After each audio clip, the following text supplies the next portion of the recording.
Okay, so the retirement system.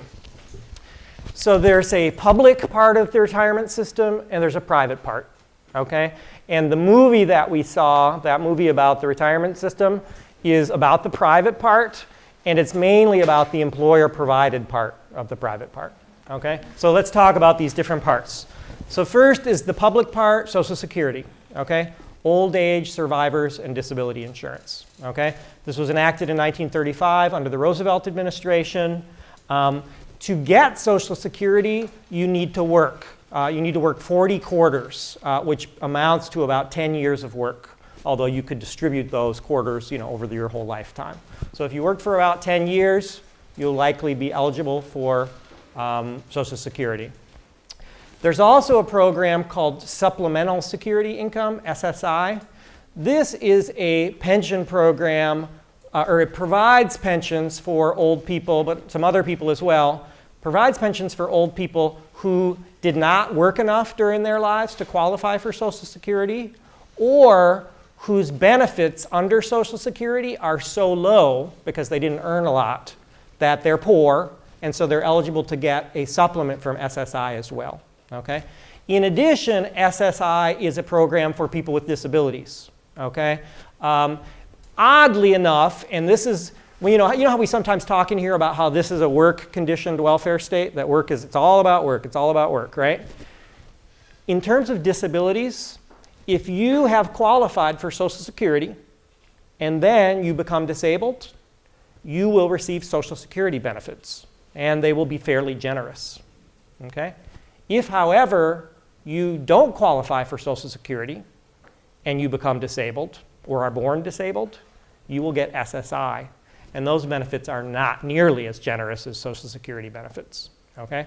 So there is a strong discrimination, basically, between different sets of people with disabilities based on their work history. So that's the public system. Okay? Then we have a private system. And this is how most people save for, they don't want just a 40% replacement rate, they want more than that, and this is how they save, okay? So there's two kinds of employer-provided plans. One is called a traditional pension plan, and what's special about a traditional pension is that the employer signs you up and they do all the investing, and then when you retire, they pay you a certain amount, and it lasts for your lifetime. Okay, so it's a lifetime pension. I have that at UC. Lifetime pensions are really on their way out. They cost too much for the employers. And most employers in the private sector have gotten rid of them by now. Lots of public sector workers still have them, teachers, firemen, police, professors, etc. But because the private sector doesn't have them, and because the Republicans are opposed to them, there are a lot of attacks against them.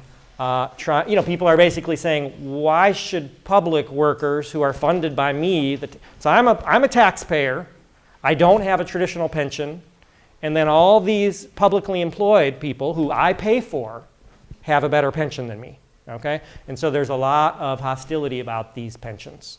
And I'm a little bit scared because I want my pension, right? It's a little bit nerve-wracking. Wisconsin, in particular, is a place where Scott Walker has really gone hard against the public pensions.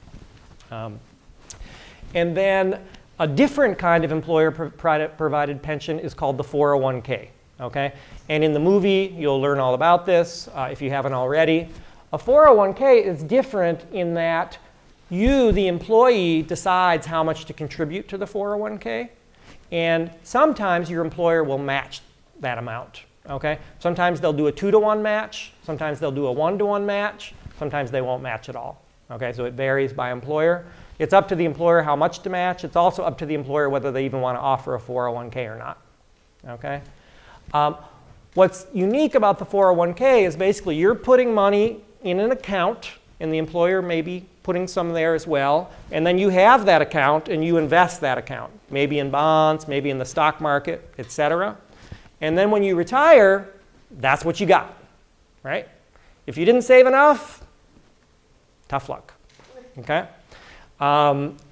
If you did save enough, great, okay? And so and moreover, it's the traditional pensions, even when they have employees put in part of it, The traditional pensions cost the employer more than the 401ks do. Okay.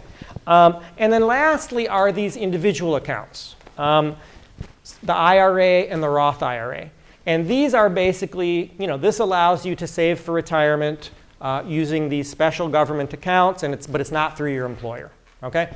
Now, the last point I should make here is like, why do you need a 401k or IRA in order to save? Why can't you just save? Okay? The point is that the government does not tax any income you put into your IRA or your 401k. So it's tax-free until you retire. Once you retire, then you'll pay taxes on it. Okay? And part of the notion there is that you will be at a lower income when you retire than you are during your working life, and so you'll have a lower tax rate. Okay? That's the main benefit. Employers have really been backing away from traditional pensions.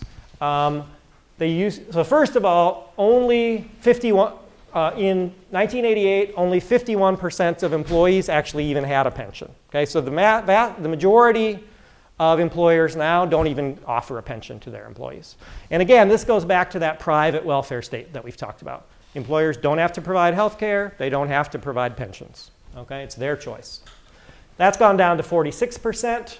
In addition, of those 51%, about half of them had a traditional pension, a defined benefit. That's reduced, and I'm sure it's even lower now if we brought this up to 2016. 34% have these traditional pensions. But it's over. You guys aren't going to have traditional pensions. It's over. Okay? Unless you really fight. Well, you're never going to forget it. You're not going to get them. Okay. So here's some of the problems with 401ks. The first is you're just taking your employees who maybe don't know anything about investing and asking them to invest their money. Okay? In a traditional pension, the employer hires professionals to do the investing. Okay? That's the first second. The second thing is the employer is paying for half of it. Okay? Maybe the employer is kicking in a match. Maybe they're not. The employee could be paying for all of it. Okay? Longevity risk. If you mess up and you don't save enough and you live a long time, you could outlive your pension. Okay? And in the movie, they show a ton of old people who are retired, but they have jobs. Okay? They go back to work. And you've seen them out there at McDonald's and elsewhere, right? It's not because they wanted to be doing that in their retirement, right? It's because they don't have enough money. And then lastly is market risk, and this is what Frank was talking about, right? The market fluctuates, and you can lose a lot of money. Even if you're a decent investor, you can lose a lot of money at certain times, and it does matter when that happens. Other problems with 401k. The typical household has $55,000 when they retire. So that is not going to do the job, okay? If you retire at 65, if you live to 70, you get $11,000 a year. Just not enough, okay? Plus Social Security, right? So you'll be at a 40% replacement rate plus, $11,000 a year. Employees have to decide lots of things. Should they join it or not? So this is the other thing. A lot of employers have these plans, but a lot of employees don't even sign up, okay? Because they just don't feel that they don't have enough money. They don't have enough money to save, they feel. You have to decide how much to invest. They often underinvest. They have to decide which investments to make. They have to decide whether to buy company stock. Don't buy company stock, okay? And you were asking about Enron, okay? Enron went out of business, right? And a lot of their employees had Enron stock, okay? So not only did they lose their jobs, right? But all that stock that they owned went to zero, right? And often, because they went bankrupt, they also, I don't know if Enron had a traditional pension or not. If Enron had a traditional pension, they would receive pennies on the dollar for that pension, right? If it was a 401k, they were safe, okay? That's their money. It's in their account, okay? Lastly, you got to decide, should you roll over your money when you change jobs? A lot of people change jobs and they just take the money and they take the penalty. That's what I did when I taught in Teach for America for 2 years, and I just took my money. I wanted the money, okay? And then also what to do at retirement. Do you take it all at once? Do you bleed it out? Do you get an annuity? Things like that. There are just a lot of big decisions for people to make. And it's not just that people are uneducated or whatever. It's that they don't have the time either. I get, so I have a 401k, as I said, and they send me this they send me this mailer that tells me how my stocks are doing. And I'm just like, well, actually, I don't even look. I'm just like, OK, I'm going to put that here, and I'm going to look at that. I've never, ever looked at it, right? So I'm busy, right? I'm sorry. Plus, I wouldn't even know what to do. If I did look at it, I wouldn't even know what to do anyway, right? So maybe I'll ask Tanner. Do you? Do you know what to do with stocks? No, not too bad. OK. At any rate, the research has shown that people make lots of errors on all of these things.